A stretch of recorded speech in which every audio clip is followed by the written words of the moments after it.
because the objective was to basically be introduced by name. That's it, right? So introducing Madonna, it's done, right? Introducing Steve Jobs, it's done. Muhammad Ali, it's done. Robert Almeida, excuse me, can you tell me the rest of the story? So I realized that we had this conversation earlier. Working on it. So thank you all for coming out. It's a wonderful turnout, and I'm pleased that you're all here. As Devin mentioned, be happy to answer any of your questions along the way, so please don't hesitate. Every question is a good one. The purpose of today is, okay, so what I'd like to talk to you about today is Portland JSX Limited. And what is it?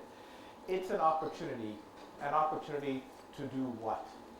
And so to start off, let me start off a slightly different way. So we have a saying in Portland that the wealthy invest differently. And when we look at it, and you think about that statement for a moment, just think in your own mind, do the wealthy invest the same way as everyone else? And we would assert that no, that they actually don't. They invest differently. The question is how? What is it that they do differently? Which comes from following a 3-step formula that we try and go through. It says if our goal is to create wealth, if your goal is to be successful in any endeavor, there's a 3-step formula. Number 1, identify a role model. Number 2, get the recipe. And number 3, copy it, implement it flawlessly. Don't put your thumbprints on it until such time as you're better than the master. If you watch Karate Kid, you just wax on, wax off until such time as you're better than the master. So that's our formula. We try and keep it simple. And so when you think of wealth management, you think of wealth creation, which is what we're all trying to do. The next question is, who does it better than anyone else? Who do I know that has done it better than anyone else? When you look around the world, well, I'll just tell the story of Michael Lee Chin, who's Portland, who started Portland. So Michael started off with Portland, and he started off by saying, who does this better than anybody else? Warren Buffett.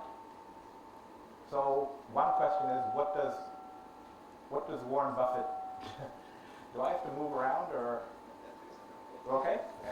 So what does Warren Buffett do, and how can I invest like Warren Buffett? The second part of that question is what I'll suggest to you is just about the most important lesson that or principle that we adhere to. The second part of that question is, how can I invest like Warren Buffett? The best way is to invest with Warren Buffett. And the good news is, it was possible. All you had to do was buy a share of Berkshire Hathaway. That was all you had to do in order to invest with the most successful investor in the world. And the other thing you could do, if you wanted to go a little further, when you invested in Berkshire Hathaway, you could open up Berkshire Hathaway's annual report. You could look at the quarterly releases, and they tell you what Berkshire Hathaway is investing in.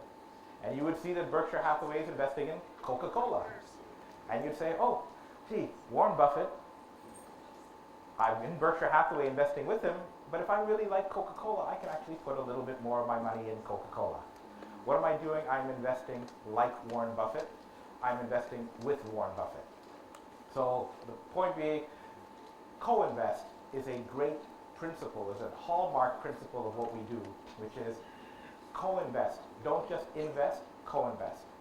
And then the question is, what does co-invest mean? It means investing beside somebody.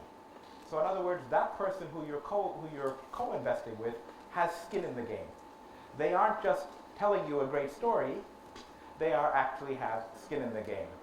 So earlier today I was at a presentation and I said it's very hard to ask any investor to do the detailed analysis and understand the business as well as the owner, or as a financial analyst in the securities industry, or one step further. But what you should always is, it's easy to ask questions. And the first question I would always ask is,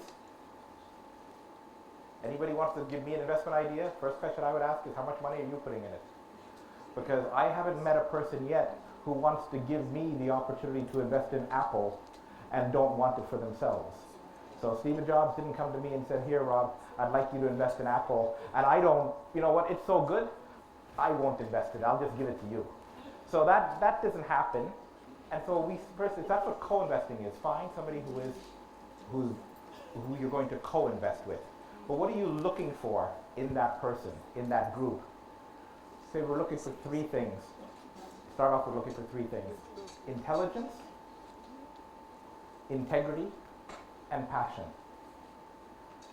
Those are the three ingredients for success. And I want to co-invest with somebody who's got integrity, intelligence, and passion. How do I tell if they've got integrity? Get to know that over time. One way help us co-invest with them, they've got their own money in it. But you can study that. You can see their track record. You can also judge people by the company they keep. Who are their friends? Who are their associates? What is their history? Who are they? I think you all know the answer to that. You're familiar with that, which is you can judge people by the company they keep. The next thing is, so integrity, intelligence. You can look at their performance track record. You can look at their education, you can look at their credentials, but you can also look at what have they done in the past. It's pretty good indicator of their competency and their capability. And the last is passion. Without passion, there is no excitement, there is no energy, there is no perseverance. It's what actually keeps us going. That one you have to judge a little bit more emotionally. You got to get a read on it. The relevance of me telling you those three things is those are the three things I'm going to try and convince you of today. That we have, I'm going to invite you to co-invest with us, because this entire evening is just about an invitation to co-invest with Portland. At the end of the day, that's what it distills itself down to.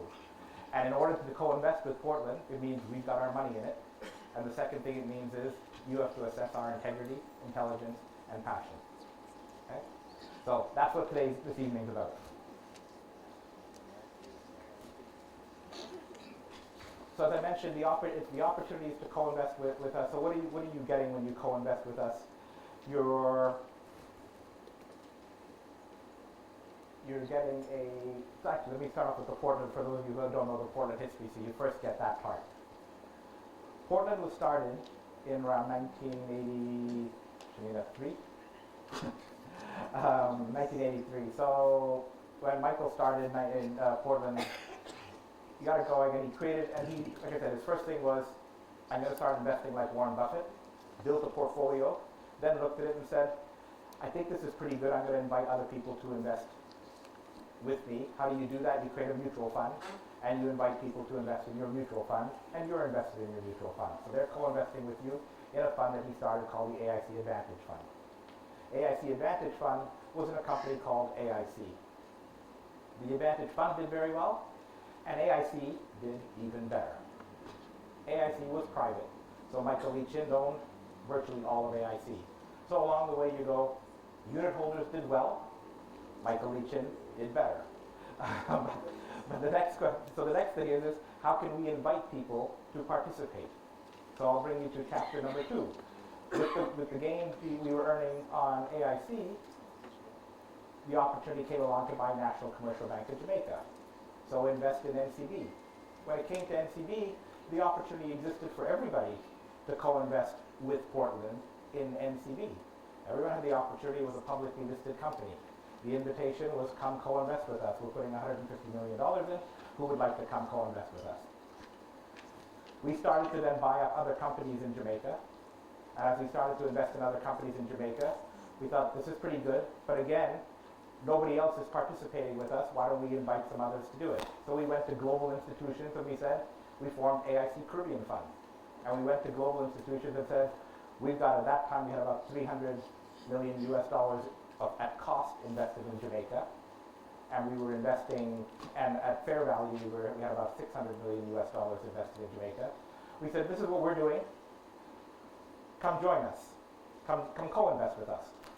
And we got a number of global institutions to do it, and I'll tell you about AIC Caribbean Fund 1, how it did. We continued down the path of saying, well, geez, that worked out really well for those global institutions, but there are a whole bunch of people who didn't participate. To make it very vivid for you, two of the best investments in this country, in this region, in the last decade would be Digicel and Columbus. Columbus was sold for $3.1 billion. Digicel has taken out $2 billion US dollars and still owns the company. So two of the best investments in this country, in this region, are Digicel and Columbus. And the unfortunate part is nobody local owned a piece of Digicel or Columbus. So that became the question for us. How do we give people an opportunity? The word that was used earlier today in a meeting was financial inclusion. How do we create the opportunity for people to invest in everything we're doing? So the next thing that came is we're investing in a company like Columbus. We're doing, and again, you'll see the names, but a United General Insurance that we rebranded AGI, Advantage General Insurance. We're investing in an electricity company that provides around 30% of the electricity of Jamaica. So we're doing all of those things. How do we give people an opportunity to participate in those things with us? At this point, the only thing they could do was participate in it with us with NCB shares. So Portland JSX Limited gives people to participate in everything Portland is doing other than NCB. The other thing it does is, I'll tell you about the track record later. Fund 2 is just the same track record as Fund 1, so one of the things that's going through here is it's just a continuous, fairly long track record of Portland, and it's the continuation. And the last point on there is that the team, so not just Portland has money invested in Portland, Caribbean Fund 2, which is what PTX is investing in, but we individually, Rob Almeida, not just Michael Leachin, who people would say, Michael Leachin's got a lot of money. Not just Michael Leachin, but me personally and my two other partners, we have a substantial amount, a very, very significant amount of our personal assets are invested in this. So back to the eat our own cooking, we wouldn't sell you anything that we're not doing ourselves.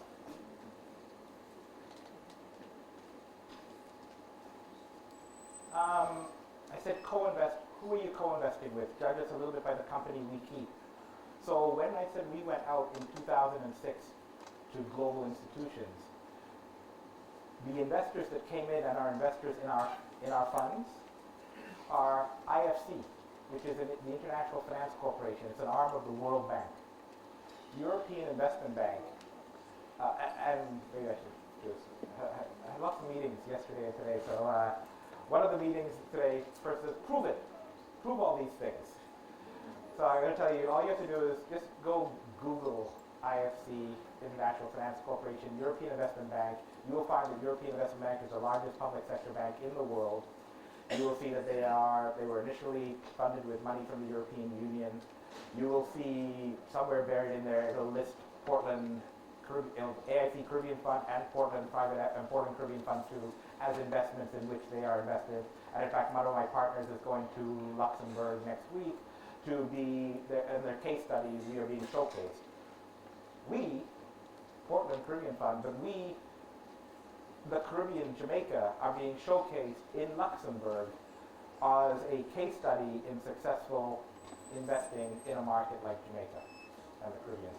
So those are investors. Your EDC is Export Development Canada, DEP is the German Development Bank, CDB is the Caribbean Development Bank, CAF is Central America Finance. Basically, every major development bank in the region, in the Western world, is an investor in Portland's funds. And the opportunity is that you'll hear later on is I'll tell you about the three investments, because at the end of the day, what do you own as a shareholder? What would you own as a shareholder? When you own a company, you really own whatever the assets are inside that company, right? So you own a little slice of a company, and that slice means you own a fractional piece of every single thing in that company. Really encourage people to think of it that way, that when you own a share of a company, you own a fractional piece of every single thing that happens in that company. So those employees, those executives, those IT systems, those products, those revenues, those expenses, you own a fractional piece of it. So in this case, you need to understand a bit of what's inside. And I'm going to tell you about three of the investments that are in Portland Caribbean Fund 2 today, that are in, therefore, they are in Portland JSX Limited today, and therefore if somebody were a shareholder of Portland JSX Limited, they would own a piece of these three businesses.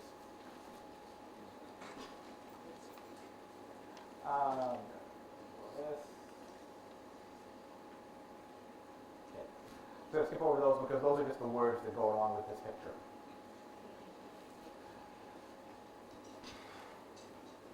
Portland JSX Limited is the box in the middle. That's the company. It's a St. Lucia. It's an IBC incorporated in St. Lucia. The expectation is it'll be listed on the Jamaica Stock Exchange. Obviously, the shareholders above it. Currently, there's about $1.7 billion of capital raised, Jamaican dollars raised in Portland JSX Limited, done a private placement towards the end of last year. That includes 25 pension plans in the Jamaican market, so actually Caribbean market, because there are investors outside of Jamaica as well in Portland JSX Limited. Portland JSX Limited is a limited partner in Portland Caribbean Fund 2 Limited, in Portland Caribbean Fund 2 Limited Partnership. So what does it mean that it's a limited partner? Very simply, it's an investor in this partnership. What this partnership is an owner of currently 3 businesses that will expect to become 6 or 7 businesses down here. So it's an investor. These other investors are the ones I was talking to you about before. It's the International Finance Corporation, it's the European Investment Bank, it's Export Development Canada, it's all of those entities are in here.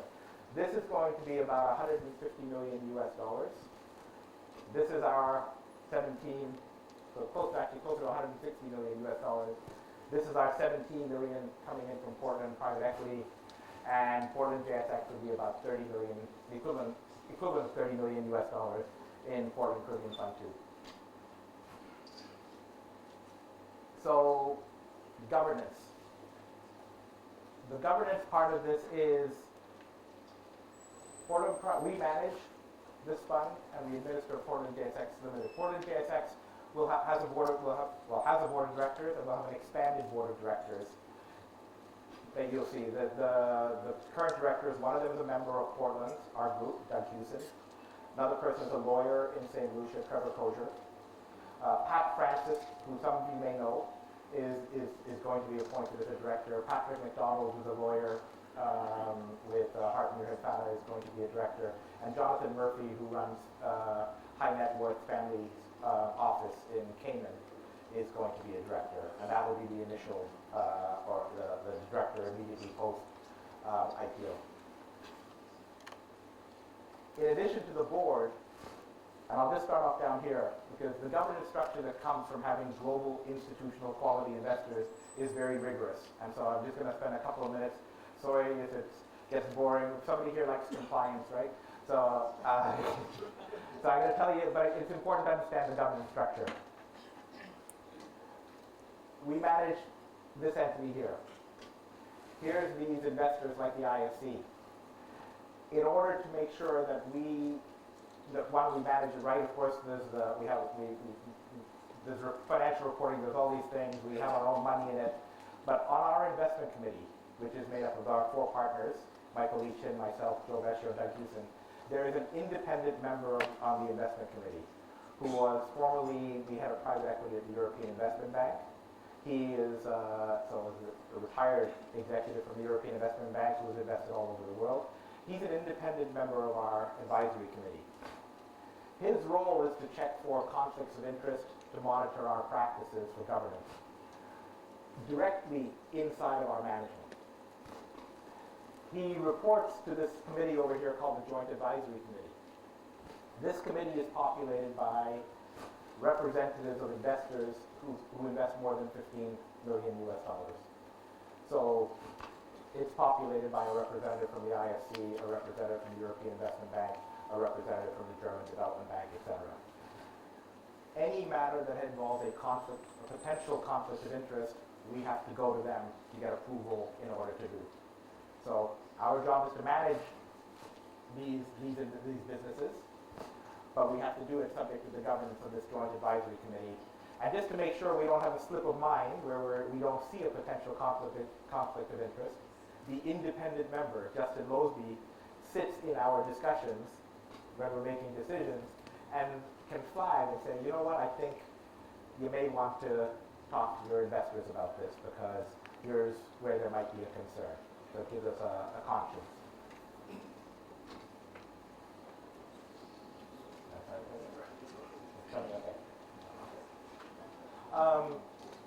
What we did, I'll do a little digression, so the next stage part of this, which will explain what we did up top. For the last time, you may have heard, within Jamaica, DBJ's been working with the Inter-American Development Bank on creating a venture capital private equity investing ecosystem in Jamaica to help spur investing and growth in the country. We've been doing this for a number of years with the Inter-American Development Bank. We have been participating as speakers and in various capacities.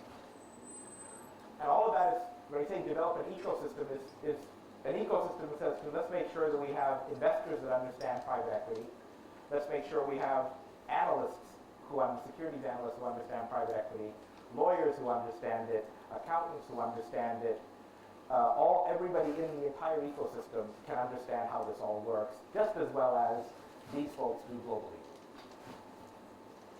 So what we did is we paralleled this structure, which comes out of global best practice, and we replicated it up at Portland JSX Limited. So we created a shareholder advisory committee, which would have the representatives of the largest shareholders, shareholders with greater than the equivalent of 2 million US, on the shareholder advisory committee. And that's in addition to the board of directors. So you have that. And then what you have is this committee will put a representative down at the joint advisory committee. So now we complete the loop. So whatever conversations are happening here, feed into here. What feeds into here, there's a representative from the shareholder advisory committee, goes up there, advises the board, and we complete the loop of accountability and communication. We're good? We're done on governance. Okay, now we're actually more fun stuff. So I'm going to talk to you about our track record. So what happened 2002 to 2006 for Portland, what we would call Fund Zero, was National Commercial Bank. We had National Commercial Bank, we made a few other investments. That was 2002 to 2006. 2007, we made the first investment of AIC Caribbean Fund, which was a $200 million fund. Columbus was the very first investment we made. So we were a co-founder of Columbus. Columbus, locally you would know it as Flow. Columbus started off with us buying Cable Bahamas. The relevance of me telling you that it started off with us buying Cable Bahamas was we do not do startups. So one of the things we do not do is we do not invest in pure startup businesses. We're always looking for cash flow, businesses that are already producing cash flows and are defensible. Our investment strategy is, and unfortunately we do have one negative number here, our investment strategy is to never have a loss. So what we would like this chart to look like for you is absolutely no negatives. There's 6 investments here, which is what we'd expect to see as we target. We would look to have no negatives, 4 to 5 out of the 6 investments earning 15 to 20%, and 1 or 2 earning 30%. And if we can put a little bit more of the money in the winner and a little bit less of the money in the least productive, we'll end up with a much better than 20% return. So that is what we're trying to do. And so when you look on here, that is effectively what we did in Fund 1. The anomaly in it right now, and we're still work in progress, is we've got one entity that is actually losing a bit of money right now, and we'll look to get it back to getting all of our principal back at least. So Columbus, we bought a cable company, Cable Bahamas. The worst we would do on Cable Bahamas when we bought it is earn about a 10% return. So we bought a cable company in the Bahamas. It had cash flow coming off at about a 10% yield. So that was the worst we were going to do. The best we were going to do is we had a management team from Canada who had built a cable company, successful cable company in Canada, The best we could do is they would replicate, they would repeat what they had done in Canada. Now what do I mean by they would repeat what they had done in Canada? Canada is few pockets of density, Toronto, Montreal, Ottawa, Vancouver, Calgary, Edmonton, separated by vast amounts of land, trees, land. The Caribbean is pockets of density, Kingston, Port of Spain, Santo Domingo, separated by water. Once you look at it that way, you say, you think you can connect the cable companies and turn it into a business that is, we've seen this movie before, they had done it in Canada, and they had sold it at a very good profit. So they had a strategy to replicate that. Buy Cable Bahamas, buy undersea network, Jamaica, Trinidad, and then keep going from there. And that's what they did. They started with Cable Bahamas. We bought the Arcos network. It's all the undersea fiber spread throughout the Caribbean. Built Flow in Jamaica. Bought cable company Trinidad Tobago. Rebranded Flow. Then bought Grenada, and then bought Barbados, and then expanded into Colombia, and just kept going until we merged with Cable and Wireless, and then sold the business to Cable and Wireless.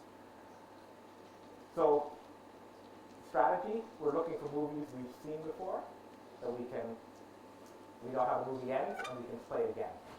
That's what Columbus is. We're always looking to buy into cash flow positive companies, and we're always looking to do something that protects our downside. That's what we're trying to do. And then the last thing we're always looking to do is, we'd like the worst case to be we earn 8 to 10% on our investment. May not be very exciting. People say that's not that exciting for equity risk. We want that to be our worst case, but we want to make sure the business always has the possibility to earn 30%. So there's something that we can do that if we get our strategy right, we'll earn 30%. If we get our strategy wrong, we'll earn 8%. So that's what we're trying to do all the time. 6 investments, diversification. That's another thing you should take away from this slide. Cable telecom is number 1. Advantage General was insurance. Moya, number 3, is a road. It's a toll road construction company in the Dominican Republic. 2 companies building a toll road in the Dominican Republic. Odebrecht from Brazil, the big foreign partner, equivalent to the French company that did it here. And a local partner, Moya, who was the local partner, needed some capital to be a partner, and we provided that capital. So, engineering, construction, toll road. Las Olas is real estate, residential, tourism, residential development. So, you can probably look around the island here and you know all the properties that went into trouble in the financial crisis. And so that's our parallel, is Las Olas. Interenergy, power generation. Electricity company in the Dominican Republic, supplies all the electricity for Punta Cana. Punta Cana is the Montego Bay of the Dominican Republic. It is all the all-inclusive resorts there. It's booming, it's growing. They have the concession for electricity. They also provide hot water. They provide district cooling. They provide cable TV. They provide internet, all to all of those hotels on the north coast of the Dominican Republic. They also own. When we bought them, that was all they had. So we weren't going to lose money selling electricity to Riu and Melia. We weren't going to lose money. But the strategy was, with our capital, with new capital, what they could do is they could expand into Jamaica, into Chile, into Panama, into Haiti, into a bunch of other countries, and they could become, just like Columbus, they could become an electricity company across the entire region. And when they do that, they diversify their risk, so they are no longer dependent on any one country. They are no longer dependent on any one regulator. They are no longer dependent on any one currency. They're no longer dependent on any one fuel, because they switch from just having fuel oil to fuel oil and wind and solar, and so their portfolio is more diverse.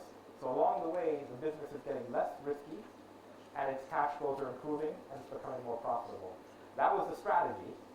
If it didn't happen, we own a really good electricity company in Punta Cana. If it did happen, we own a great electricity company regionally. World Foods, number 6, is a great example of us trying to do something a bit more creative.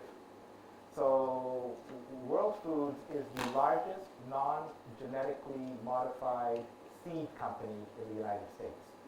It's a family-owned business that grows seed for corn and for soy. The thing to understand is Monsanto. Some of you may have heard of Monsanto. Monsanto basically is like the evil empire of seed companies because they produce all the genetically modified seed and the non-organic stuff. But Monsanto controls and rules the world of agriculture. World Foods is like the anti-Monsanto. They have this database, they have all these seeds, and the idea though is in the US, so the reason why do you have genetically modified, the number one thing it's genetically modified for is it's genetically modified so that you can put Roundup, which is vegetation killer on it, and it'll kill everything around it except for the corn stalk. The problem is the corn stalk is now soaked in Roundup, and you have that's the issue. So their thesis was that's what they do. But when seed grows in the U.S., the wind blows, and when the wind blows, it contaminates the next farm, and it's hard to maintain pure organic in the U.S. What would be great for the islands is the islands can produce organic agriculture. They can produce organic. They should be able to sell organic at a premium to the rest of the world. And that would be an advantage that islands have. I say all this as a hypothesis, a thesis we had. So we convinced, and they were interested. They were doing a growing program in Costa Rica because they supplied Whole Foods in the U.S. and Whole Foods wanted diversified supply so that if Costa Rica had a weather problem, they would have a growing program in Cuba, in Jamaica, and other places. So we decided we'd partner with them to help them start up a Jamaican subsidiary. But new relationship. Yes, Rita. What is the meaning of this word, total multiple? Cash on cash return.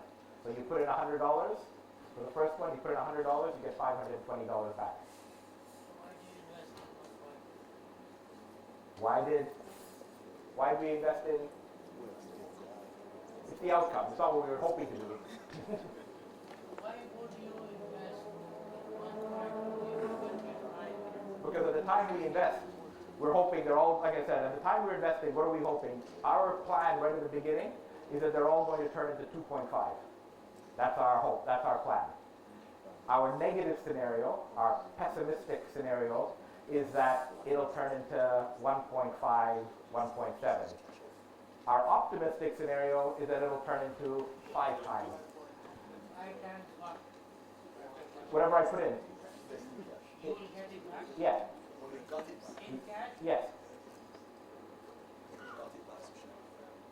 Why don't you put that in simple words? Okay, in simple words, so that everybody can hear what Seychelles said, total multiple is cash on cash return. When it says realized, it means we've got the cash back in our hands. So for every $100 we put into Columbus, we got $520 back in our hands. For every $100 we put into World Foods, we got $130 back. And so that's why we would look at World Foods and we would say, didn't turn out the way we wanted it to, but you know what, we tried something new, we earned a little bit of money. As I mentioned before, what else are we doing? We're trying to, exactly to what you said, Mr. James, put the majority of the money on the winner. So why would we put it in? This World Foods never grew above $5 million. We put in $5 million to start, and we never put in another dollar. Columbus, we put in $25 million to start. We finished off investing $70 million in Columbus. So along the way, when Columbus kept growing, we needed more money. We put more money in. And that's the blended return. On the very first dollar, we earned about 10 times back on the very first dollar, but on the later dollars, we earned less. So we do try and do exactly what you said, which is once you had a chance to get visibility, you start off saying, I think this is going to be 2.5.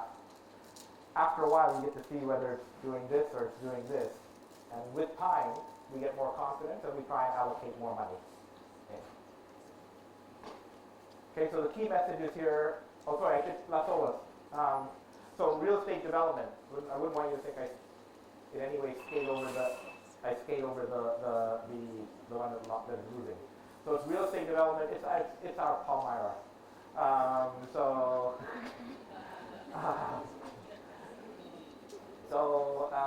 decided different. So what we did, the developer over there, he was very successful, done very well, had done 3 very successful developments. Decided that he was really good, so he could do 3 at the same time.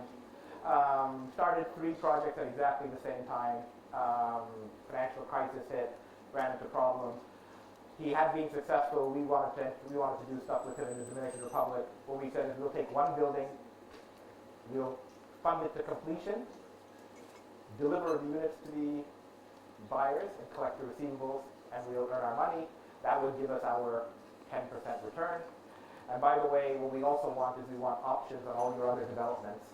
If you get those resurrected, we'd like a little sweetener of participation in those so that we can get the possibility of earning our 30% return. So back to, if all we do is finish this building and deliver it to unit holders, we'll earn about a 10% return. If everything else, if we can help him with the rest of his business, we'll get better. What happened is learning for us.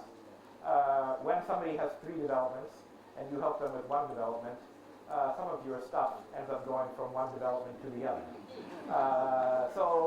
And by the way, suppliers who didn't get paid on 1 development will stop doing their work on the other development, and you get all types of contamination between the developments. So it took us 2 years before we put one of our own people in, who basically became site supervisor and finished the building, monitored everything. We finished the building, and we're delivering about 100 tenants or owners have moved in, and we got 140 more to basically have move in over the next little while, and we'll keep working with them to get them to fulfill their obligation to take their unit and pay the rest of the money they owe on their condominium unit. So that's why it's still in work in progress. So 4 are done. We received all the cash. These 2 are still in play. This one is a workout. We're trying to get our principal back. This one, at 2.1 times, we carry that at a discount. So we carry it because it's a private company. We carry it at a discounted valuation. That one we expect won't quite be a 5 times, but we do expect it to finish up about 3 times, 3.5 times, because it's the one, like I said, it's the one that owns JDP in Jamaica, and it has a wind farm in Panama that I'll tell you a little bit more about. So again, just to finish off here, different businesses, different geographies, and each of the businesses a bit more diversified. That's what we're trying to tell you. We always try and make sure we lose no money, earn somewhere between 15 and 20% on an investment, have one that maybe goes a little south and still earns 10%, and one that goes really far north and earns 30%, and then allocate our money, double down on the one that goes better. That's what we're trying to do. How does our performance compare to the world? And this is the world. So we're benchmarking ourselves against all private equity funds or growth equity private equity funds that were started in 2007, which is when ours was started. This is our return. It says net, or it doesn't say here, but it's net IRR, so it's after all expenses and fees. Investors earn 17% in our fund. The top 25, so the top 25% earned 13.9 or higher. So in other words, our 17% is better than at least 75% of the other funds in the world. And when you look at how much better we are than the 13.9, we're probably better than about 85, 90% of the funds in the world. On a multiple perspective, this is actually cash on cash. So distributed, paid in, and this is valuation multiple. So the DPI means that they've already got, for every dollar they put in, they've got $230 back in their hands of cash, and there are still 2 more investments to be realized, so they'll end up with more cash. And so on both of those as well, whether it's just on cash or it includes the valuation of the unrealized investments, we're better than probably about 85, 90% of the private equity in the world. So again, that includes for those of you who follow this space, that includes the big names, Carlyle, Blackstone, KKR, etc. And this slide, this performance slide, is why that we hold out there to say, we'd love to say this is because we're really good. And I'd like you to believe that part of it is because we're good at what we do.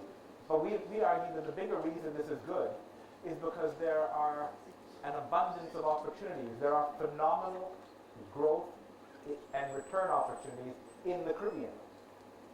And it's only logical that there would be that, because okay. Who here went to business school? Somebody went to business school. What's your name? Michael. Michael? Okay, Michael. So Michael, did you take a finance course? Yes. Okay. So when you take a finance course, you heard of something called the efficient market hypothesis? Yes. Okay. So the efficient market hypothesis says that if everybody has the same information, you can't make an above average return, right? Okay. So very simply, if you take that, it says wherever there is efficiency, everybody has the same information, it would be hard to make money. So we then break that into 3 different categories of efficiency. Efficient information, wherever information is so perfectly available to everybody, you got no knowledge advantage. How are you going to do better than your neighbor on return? So it's hard to earn an above average return. Wherever business operations are extremely, extremely efficient, it's Toyota or something, it's Six Sigma, they've got it down to a science, everything works perfectly. Well, how are you going to improve it? You're going to go in there and you're going to try and figure out how to take this from the 6th decimal place to the 7th decimal place of efficiency. On the other hand, if you can find a business that is at the 1st decimal place of efficiency, and all you have to do is improve it to the 2nd, that's a lot easier to do than taking the business that is at the 7th decimal place of efficiency to the 8th. So, inefficient businesses, inefficient systems, inefficient logistics, inefficient electricity, inefficient telecommunications. The third one is capital. Wherever there's a shortage of capital, it'll be better treated. It's like anything else. If you've got water in the desert, people will pay you a lot for it, but they also will make sure you don't spill any of it, right? They will treat you very well. If there's a flood of capital coming in, where water is abundant, what are people doing? They're running the faucets all the time, they're letting it go down the drain. They don't care about it. What do they do where money is abundantly available? Same type of thing. People don't treat it very well. So we ask the question to say, where is the market? So you went to biz school, and a whole bunch of other people went to biz school, and where did they all take their money? To the most efficient market in the world, the New York Stock Exchange. Into the top 100 companies on the New York Stock Exchange, which are the most liquid, have the most abundance of capital, are the most efficient businesses in the world, and there is no imperfection of information, because if by chance there is any information that they have not told anybody else, it is illegal for anybody to trade on it and you go to jail. So it is completely perfect information in the most efficient companies, in the most abundant capital market in the world, and everyone who goes to business, or most people who go to business school, end up telling all of their people to go put money into those top 100 companies. And so we kind of go, wait a second, we all learned that you can't make money above average return if you do that. But who has the discipline to say, I'm not going to go invest in New York, I'm going to go invest in Kingston, Jamaica? Who has the discipline to say, I'm not going to go, when all my friends are going to New York to invest, and every investment banker in New York on Wall Street doesn't want to come and invest in Jamaica, I'm going to say, you guys are all crazy, I'm going to go invest in Jamaica. So we have to be contrarian. We have to abide by our principles of saying, I have to go where the perception is bad, I have to go where the business or the technology is inefficient, and I have to go where there is a shortage of equity capital, where nobody else is going. So that's what we did. So we look at this and we say, this is just logical, because we're just about the only private equity fund that is investing in the Caribbean and in Jamaica. So, like I said, I'd like to say this is a function of our wonderful talent, but it's more a function of our discipline to say, we're going to invest where nobody else is investing. And if you do that, if you follow those 3 principles, you should end up with better returns. Is Goldman Sachs following you? Is Goldman Goldman Sachs following you? I don't know, is Goldman Sachs investing here? Look here, You're floating a bond here. that doesn't tell me they're investing here. That tells me they're taking money out of here. Good or bad? Well, let me try it this way. I would answer that part of the question. I'll give you a different part of the answer. Is I don't like buying what Goldman Sachs is selling, and I don't like selling what Goldman Sachs is buying. So if Goldman Sachs is borrowing here, I'd like to borrow alongside Goldman Sachs, and if Goldman Sachs is investing here, I'd probably like to invest alongside Goldman Sachs. I think they're very smart people. I don't want to be on the other side of the table from them.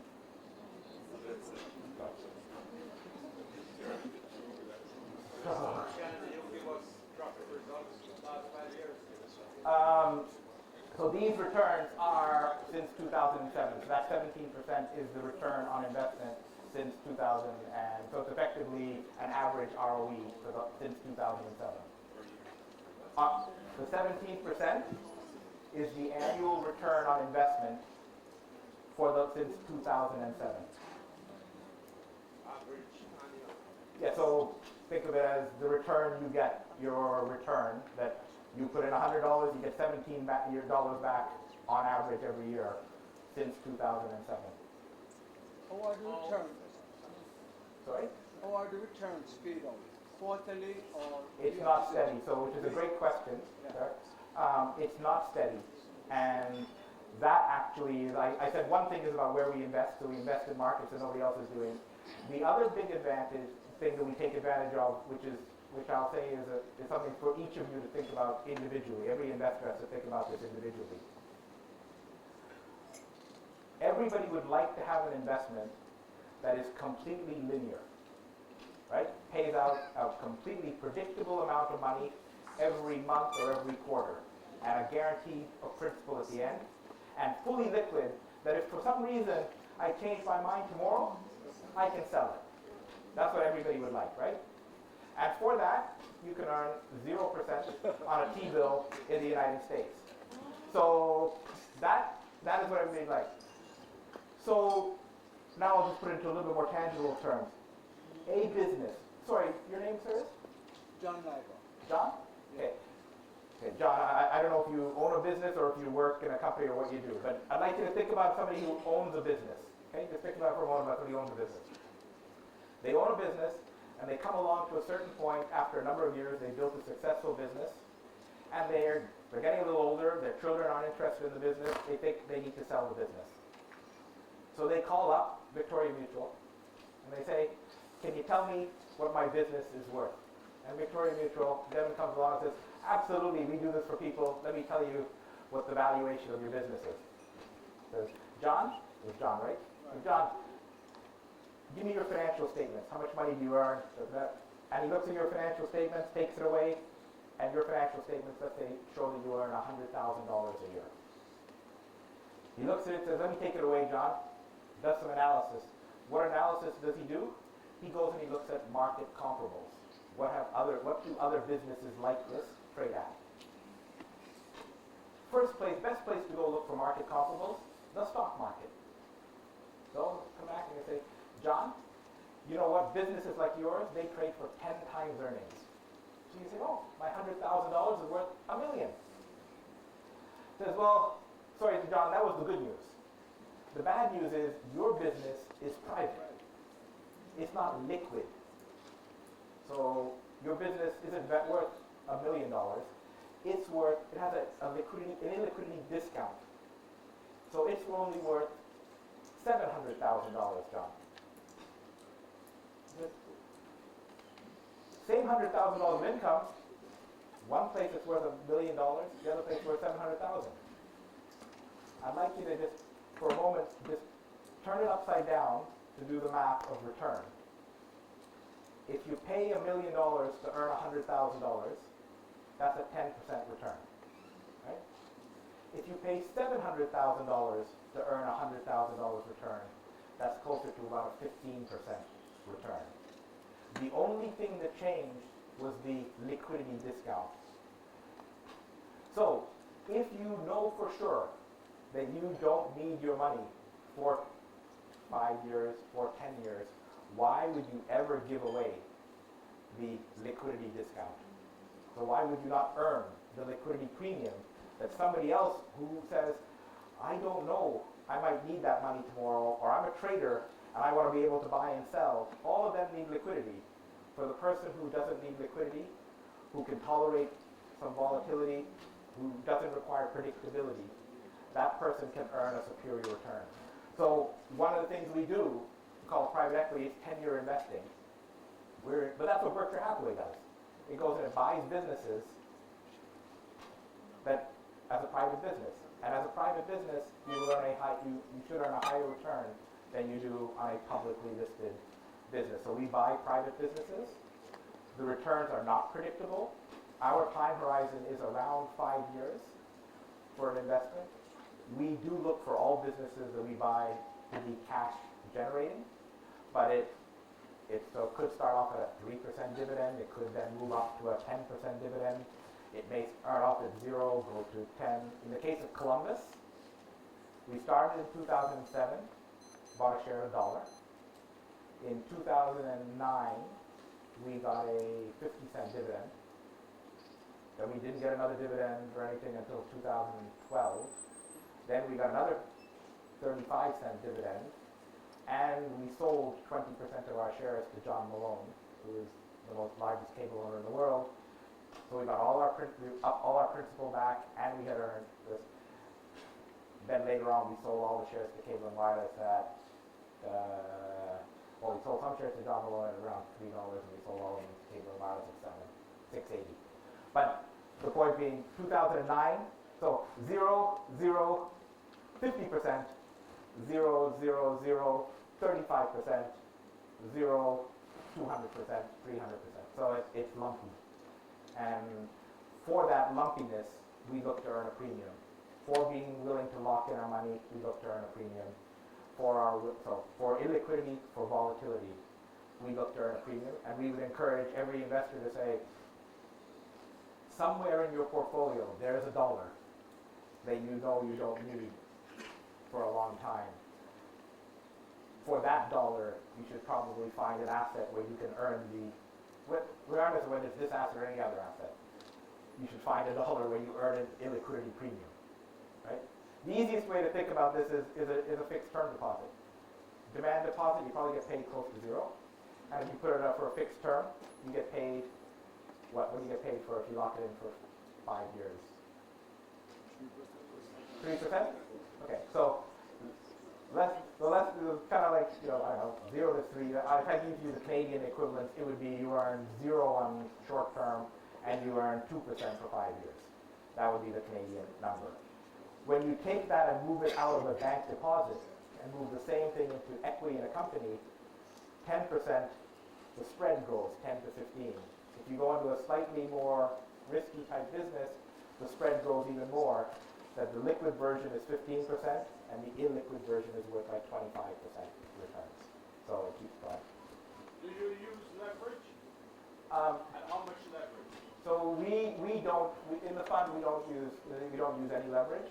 In the companies, the downstream companies like Columbus borrowed money, InterEnergy. So in the companies they use leverage. We try and keep leverage prudent. Again, what we're trying to do is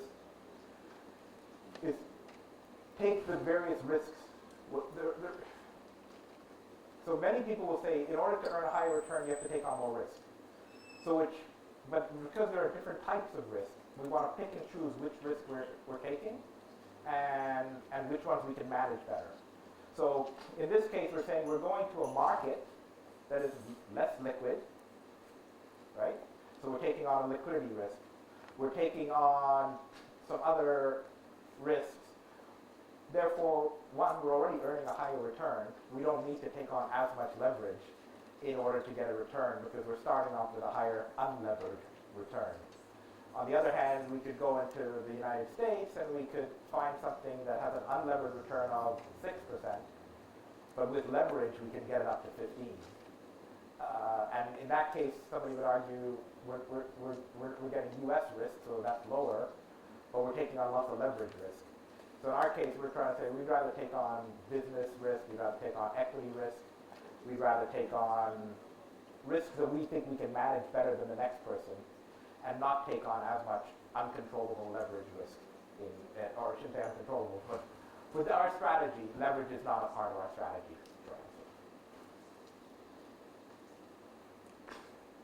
The team, I'm gonna flip through these quickly so that I just tell you the profile. So Michael, myself, Joe Vecchio, Doug Hewson, Kip Thompson. So 5 partners, 4 of them who are active managing partners. Kip helped us start Fund 1, and then Kip is a retired partner now. So he's still an advisor with us, still works with us, comes on our weekly calls. Kip spent 18 years with the IFC all over Asia. He originates from Trinidad. So I'm the one primarily responsible for investing. Joe is primarily responsible for the back office, so CFO, and Doug is primarily responsible for business development, investor relations. All of us have to be investors. We subscribe to this idea that says, I'm a better investor, again, it's a Warren Buffett quote, I'm a better investor because I'm a business person, and I'm a better business person because I'm an investor. It's not enough to be an operator, because if all you are is an operator, you don't have the tenacity to try and squeeze out higher returns. When you're an investor, like anybody in the financial industry, they're really good at squeezing out returns out of assets, but they don't necessarily know how to operate a business. And if you can do both of those, then you start to keep something that's a bit more sustainable. So our approach is every one of us has operated a business in some way, shape, or form. We are investors, every one of us, and we have skin in the game. We're all owners in this business. Doug is a lawyer. Joe is a chartered accountant, business evaluator. I'm a chartered accountant. So that's our backgrounds. In the committee, we each have a veto over every investment decision. So one of the things is a 4-person investment committee. Michael Leachin, myself, and Joe and Doug. Each of us has a veto, and each of us has money invested in the fund. So even if Michael really wants to do an investment and he's really gung-ho on it, he gets not only does he get 1 out of 4 votes, the reality is any one of us can veto it, and when it's our own money and I have to go tell my wife that I lost an arm wrestle to Michael Lee Chin, that doesn't work quite as well, so I need to go tell her that we're not going to lose our money, as opposed to I lost an arm wrestle to Michael.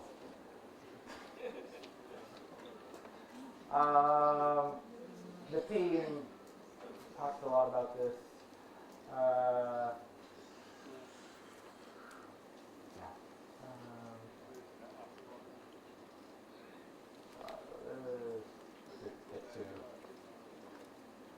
So I kind of went through this before. The fund, Portland Caribbean Fund 2 will be about equivalent to $200 million US. It's already in operation. It's already got about equivalent of about $170 million in it. This is the final close that will take it up to about $200 million. What are we trying to do? We're trying to invest in scalable companies in defensive industries. So we call them platforms. So we're looking to invest. So what's a platform? It doesn't matter how big the company is, but a really good platform is a business with great management in a scalable industry that we can work with them to potentially grow them that could grow 10, 20, 30 times. But even if, like I said, if it doesn't, we'll get a reasonable return. So scalable companies, Columbus Scale, InterEnergy is scaling in defensive industries. Why defensive industries? Because we don't want to be obsoleted by technology tomorrow. We look to exploit the private capital gap, as we talked about. Target returns are 20%. There's the 2.5 that I mentioned before. We're always looking to see can we earn 2.5 times cash on the investment over a period of time. Looking to invest in 6 to 9 companies, of which 2 to 3 will be in infrastructure. And why infrastructure? One, it's a big need in the region. Second, you can put a lot of capital at it. Third, it's defensive. So it means the bulk of the investment is in a defensive space that is cash flow generating in a place of need.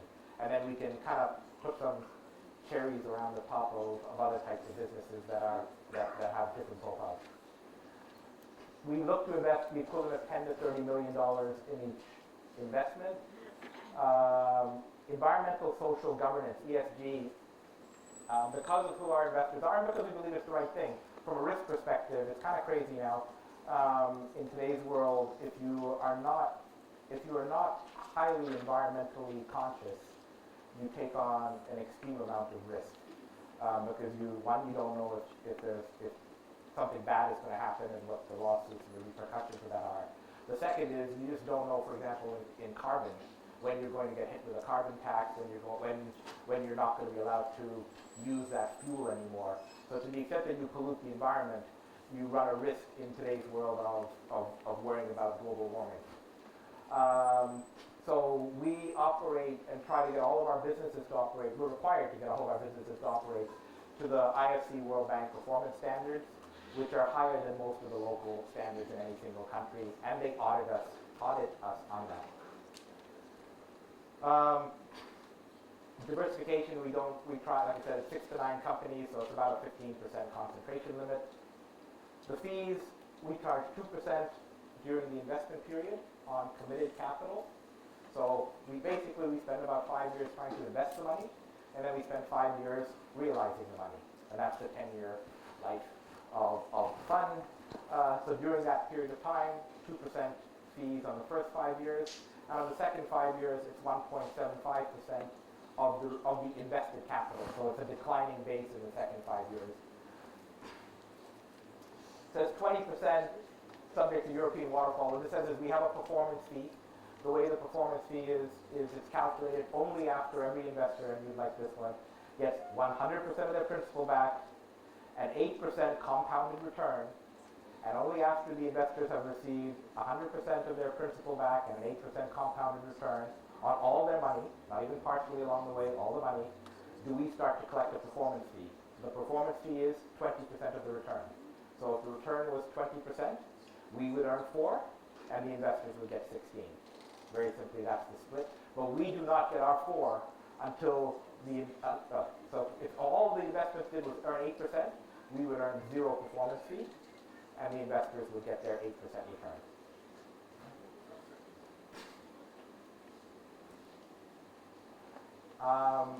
It's going to go into the three companies that are currently in the portfolio, because this is where you effectively buy day one. Panama Wind is a 215 megawatt wind farm in Panama. So it's about 5 times the size of Wigton. It's the largest wind farm in Central America. It's fully operational today. It sends electricity to the grid. 75% of the electricity is pre-sold under power purchase agreements for 17 to 20 years. So a very highly predictable cash flow for 75% of the electricity. This goes back to that 75% of the electricity will earn us around a 10% return.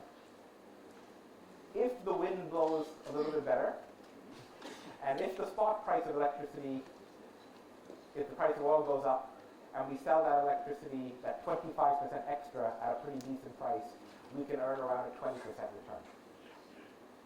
If we're earning a 20% return, and we go to the Victoria Mutuals of this world and ask them to refinance our business, we can earn about a 30% return by the time we exit in about 5 years.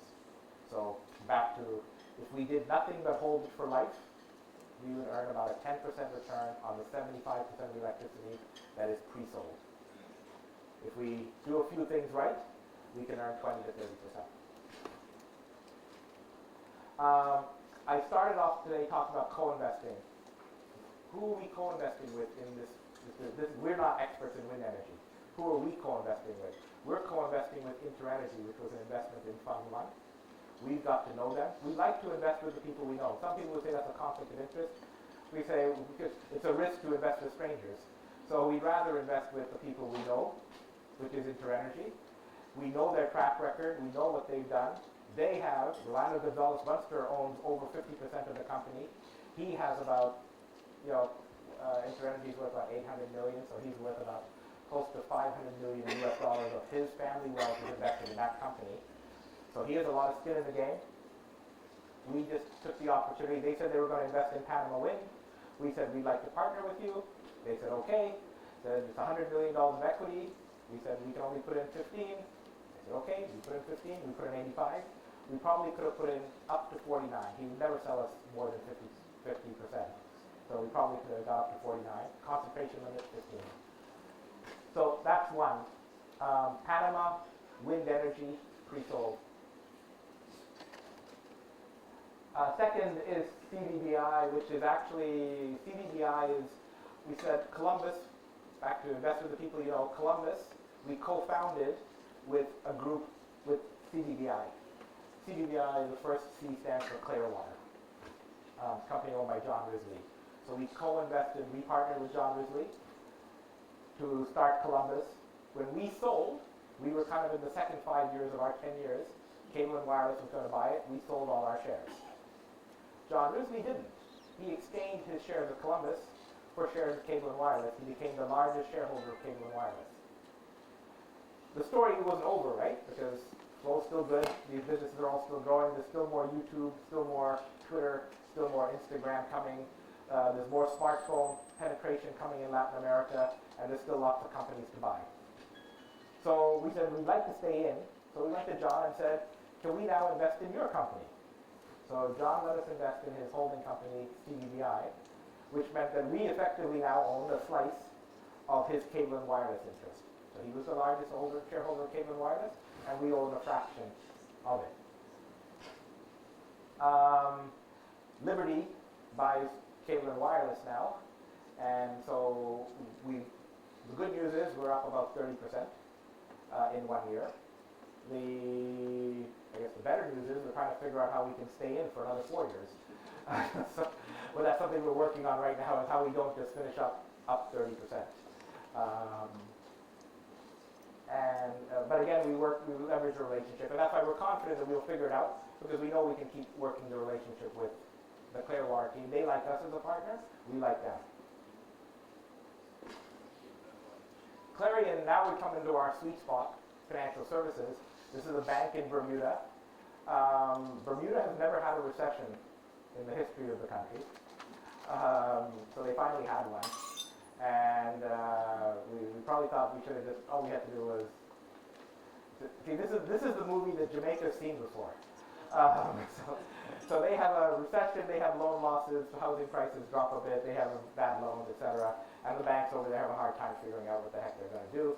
And at the same time, the global capital requirements are going up. Basel kicks in, and they needed more capital at the same time that they were having problems. They have suitors who are interested in buying them, so larger regional platforms, but no bank can move quickly enough, and they need to do it within 2 months. So no bank, no large financial institution can move that quickly. So we went in and said, we can do a deal in 2 months, which will give you time to complete your other deal. But you need capital, permanent capital. So our capital, if you can either repay us in December, or you keep all our money. So when you keep our capital as permanent capital, the price we're buying it at, and to just give you an example, is if the company had 100 of equity, we were buying it at a valuation of 50. So we said, if you don't pay us back in December, the valuation will be permanent capital, but a much lower value. But we're not looking, we really don't want that to happen. What we'd like to do is we'd like to help you within the next 9 months get another partner who will come in and invest, so that we can actually invest alongside a partner in a much stronger entity, and we're not going to try and do it at 50 cents on the dollar. So we really don't want to do it at 50 cents on the dollar. We just want to make sure that you and us work very hard over the next 9 months to bring in another investor that'll help this be a much more profitable entity. It makes money, but it should be about a 20% return on equity bank. Again, was in a meeting earlier today, and somebody looked at this and they said, hey, this is what you did at MCB. And I said, yeah, well, kind of, I would like to do the same thing over and over again. So this is MCB Bermuda. And it's with a really good family, the Gibbons family. there's a growing partnership with them, and we are working very well with them to try and find and close a deal with a larger regional partner that will make this, instead of this being a $1 billion asset bank, it'll be part of a $10 billion asset financial institution in the region. That's the goal.